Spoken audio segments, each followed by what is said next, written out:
Hello বন্ধুরা, তোমরা সবাই কেমন আছো? আশা করি সবাই ভালো আছো।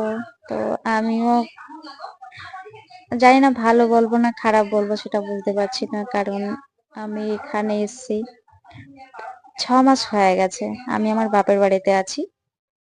তো আমার মেয়ে ছোট্ট ছিল, যার জন্য আমি ওখানে গরমও ছিল, খুব প্রচুর গরম, ওখানে কলকাতাতে খুবই গরম, যার জন্য আমি আমার বাপের বাড়িতে আসি। আমার মেয়েকে খুব ছোট্ট নিয়ে এসেছিলাম। ওকে আমি 5 মাসে অন্নপ্রাশন দিয়ে 6 মাসে আমি বাপের বাড়িতে আসি। এখন ওর প্রায় 1 বছর হতে গেল। এই তো 20 ডিসেম্বর ওর 1 বছর হয়ে যাবে। তো অনেকটা দিন ওর মামার বাড়িতে ছিল, আমি আমার বাপের বাড়িতে ছিলাম। সময়গুলো সত্যিই খুব ভালো কাটিয়েছি। তো কালকে বাড়ি চলে যাব। আজকে 15 তারিখ, কালকে 16 তারিখ। কালকে বিকালে বাড়িতে এখান থেকে বেরোবো। তারপর রাত 12টাতে আমাদের ট্রেন।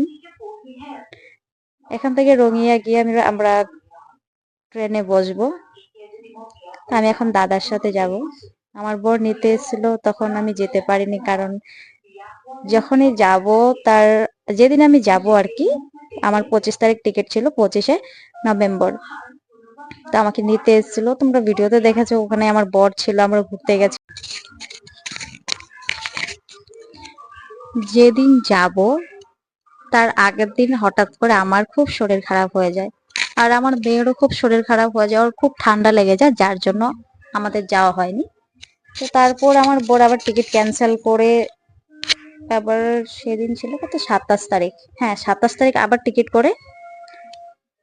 তো তার 2 দিন আগে আমার মেয়ের এত সিরিয়াস কন্ডিশন হয়ে যায় যে আমি সারাদিন হসপিটালে রেখে এনে সে রাত 10টায় ওকে আবার আমি এমার্জেন্সিতে নিয়ে যাই, গিয়ে আবার রাত 1টাতে আসি। তো সেদিন ইন্টেনশন ছিল যে আমি মেয়েকে অ্যাডমিট করাবো, মানে এতটা খারাপ অবস্থা ছিল, যার জন্য আমি মেয়েকে নিয়ে আমি এত দূর কোনো রিস্ক নিইনি যে না এখন আমি যাব না। তো বড় বলে থাকে এখন যেতে হবে না, মেয়েটা একটু ঠিক হয়ে যায় তারপর এসে নিয়ে যাব। বাড়ি থেকেও কেউ যেতে দেয়নি, আমাকে বাড়ি থেকে এমনিতেও যেতে দিচ্ছে না, বলছে একটু মেয়েটা বড় হয়ে যায় তারপর যা। তো মাঝে মধ্যে আমার বর আসছে, 2 মাস পর পর 2 মাস পর পর এসে এসে ও দেখে দেখে যাচ্ছে আমাদেরকে। তো ওরও ওখানে ভালো লাগছে না, কেন এখানে আমি মেয়ে দুজনেই রয়েছি, ওখানে ও একা রয়েছে। তো বুঝতেই পারছো এখনো একটা বাচ্চার বাবা। তো ও খুব মিস করে। তো এবার আমার যাওয়ার সময় এসে গেছে। তো এবার আমি দাদার সাথে যাচ্ছি, আমার দাদা আমাকে নিয়ে যাবে।